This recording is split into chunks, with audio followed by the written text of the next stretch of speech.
Good morning, everyone. Welcome. Thank you for joining us. This morning's learning is dedicated in memory of Ami Bas Aryeh, Paul Casimir, Yom Yochid ben Moshe Eliezer, Shlomo Yechia ben Moshe Eliezer, Ben Zion ben Yitzchak, Ari ben Shimon, Leah Bas Faivo, Avram Mordechai ben Moshe Katner, Menashe ben Tzvi Zalman, and Ralia Bas Avram Pinchas. I hope I pronounced that correctly, as well as the Yortzites for today. And they are Avram ben Mordechai Saida, Tava Vega bas Yosef Gerard, Zipporah bas Yaakov Pesach, Mond, Miriam bas Lev Jacobson, Miriam bas Moshe Levi, Mordechai ben David ben Ephraim Lepa Cohen Walensky, and Basia bas Asher Zain. Wishing all of them, all the families, long life. So the title for today is is as follows: what the non-Jews appreciate about us that we don't appreciate. Yeah, it's interesting that sometimes we have to look to our non-Jewish neighbors and even our enemies to have an appreciation and to miss what's right under our noses. And that's very much the theme. Good morning, Alan. Thank you for joining us. Carol, Caroline, David, Colin, lovely to see you. Martin, looking well. Mervyn, Rachel, good morning, everyone. On a very brisk, windswept morning when we are meant to be playing cricket against Highgate Shore this early evening at Burton Hall. It's a home game, home fixture, 6:30 kickoff, or should I say, it's one we'll be hopefully bowling and batting. I'm not looking forward to it. Not my game, as you know, but what I do for the community. Anyways, you're more than welcome to come along and support. So, as follows. We spoke yesterday about Bilam. Bilam was the non-Jewish prophet, the great non-Jewish prophet, who misused and abused his divine gift of powers to be able to, prophetic powers, and instead of using it for good, he was hired by Balak, King Balak, to curse the Jewish people. Okay? That was what they decided to do. And, you know, when we look and we see what was said, and of course the curse became a blessing, God didn't allow him to curse, we are able to recognize and appreciate the strengths that we have. Very often it's that way, isn't it? We don't necessarily recognize or appreciate what we have. So busy looking, you know, the Gateshead Rov famously said, Rav Zimmerman, I heard him say it. He says, you know, that we always say the grass is always greener, right? We look across at our neighbor's lawn and it looks majestic, it looks pristine, it looks, you know, absolutely stunning, picture perfect. And then when you go across to your neighbor's garden and you look more closely, the more closely you look, the more you realize that far from being pristine and in great condition, you'll notice that between the blades of grass, there's weeds, there's daisies, they've got moss. It's not quite the way it seems from at first glance from a distance. This week's Parsha, Bilam goes to the top of a mountain. The Medrash tells us he looked down at the entirety of the Jewish people, and then he decides to try to curse the Jewish people. Instead of it being a curse, his attempt was foiled and it became a blessing. So when he looks down and sees the strength of the Jewish people. What is the strength? Well, he says several blessings to the Jewish people, but one of the most famous ones that you're all familiar with is Matovu Oholecha Yaakov Mishkanosecha Yisrael, which translates, and many shuls have it emblazoned across the front of their shuls or across the ark, as follows: "Oh, how goodly your tents, O Jacob, Mishkanosecha Yisrael, your dwelling place of Israel." Okay, now we will explain this today superficially, and then we'll actually hone in on this verse tomorrow and the next days. So very simply, what is the tents of Jacob? What is that an allusion to by Bilam? The Medrash says that it refers to one of two things. One is the shuls, the places of learning, the study halls, the Beis Knesset, and the other thing, of course, is the Jewish home. The tents refers to where we dwell, and we dwell in two places. Our first home is our home, and our second home, hopefully, is our community, our shul, our study halls. That's what has kept the Jewish people going. Bilam looked down at the Jewish people, and he saw through prophetic vision across the course of history, across the millennia. And you know what he saw? He saw the secret to Jewish existence. He saw the secret to Jewish survival. It's not going to be with a high tech. It's not going to be with the investments that we make. It's not going to be even with mixing and integrating, contributing to the world at large. The secret to Jewish survival and thriving as a nation is when we appreciate the Jewish home, the family, and the shuls. The places where we pray to God, and the places where we are able to establish a future for the Jewish people in the Jewish home. That's the way it has always been.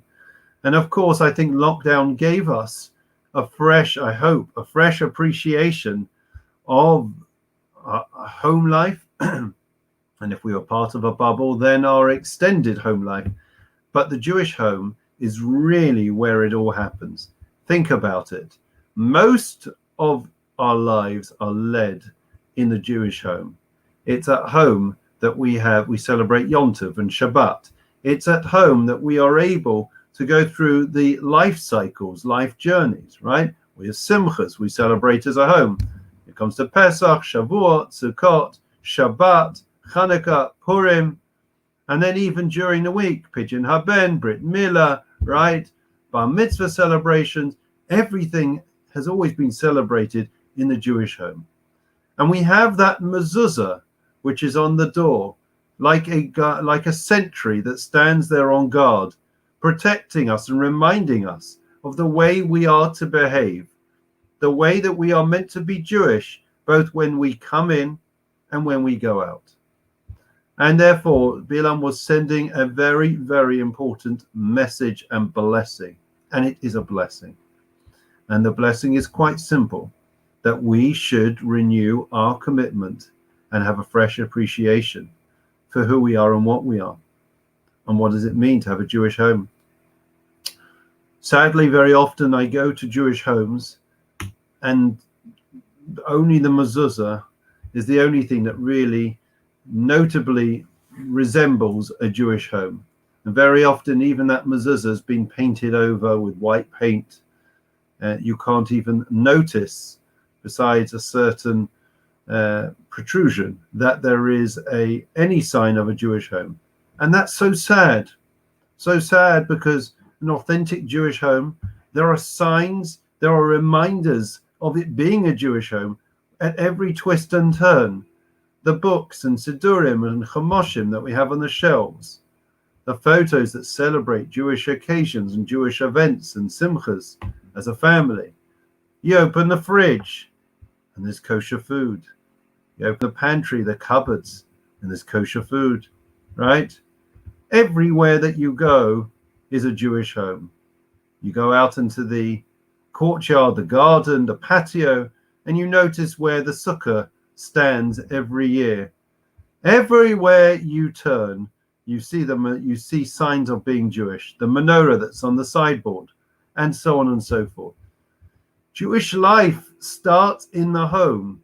The mistake that was made, and this goes back historically, was made by the Reform when they decided to duplicate and copy our non-Jewish neighbors, where it was all about the place of worship, that you would be one thing in the church and something else outside the church. It was enough that you came to confession. It was enough that you came to pray on Sundays.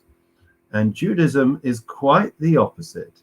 The most important thing is not the shul. It's first and foremost the home. And from the home permeates out our Jewish identity, our influence, our contribution. And therefore, when you look around your home and you look at your Chanukiah and you look at your mezuzah and you look at your siddur and you look at your chumash and you look at the photos and you look at the table which you have, which is the centerpiece of Jewish life, it's a constant reminder of who we are and the life that we are meant to lead. Did you know, Colin? I don't know if you did, but in France, they used to take their dining room tables, they used to cut them down, and they used to bury people in them. In other words, when you passed on, as a merit for you, they took your dining table that you had used to host people for Shabbat, for Yom Tov, to have hospitality, inviting guests and strangers in, and those that are infirm and unwell or impoverished, and you use that table as a focal point for chesed, for kindness, for hospitality. There was seen as no greater merit than taking your dining table and a person being buried in it to demonstrate and to symbolize that that is the merit that they are going to take with them to the next world, the merit of the wonderful Jewish home. And I think it's although we don't do it, I think it's an important message for us to take to heart. You know, you go into some homes nowadays, there is no dining room. We eat in front of we don't even eat in front of it used to be a family sat down and ate in front of the TV together. That was probably 2 generations ago. Now, everyone does their own thing. They take their food, they go to their room, they sit in front of their screen, and you don't see them. The only time they come down is when they need a top-up, when they need some more food, when they need some more money, when they're on the way out. That's not a Jewish home. We make time. The table is the centerpiece. It's the focal point. We come down, and hopefully once a day we're able to sit, or even if we can't, and then on a Shabbat, we sit around that table, or we have on a Sunday, we get the grandchildren over. We sit and we talk, and we share our lives. Because by sharing our days, our weeks, then we share our lives. And it is so important to be able to have time and to make time to have these conversations so that we do have this strong bond. I've never met anybody at a funeral or at the time of a bereavement that hasn't said to me, Rabbi, you know, we're such a strong family, we're such a close family, or we wish we were a close family. Even if they're not close, they wish they were a close family. That's what we have to imbibe into our lives and the lives of our family around us. Never forget and never take it for granted the Jewish home and the shul, which are centerpieces of our lives.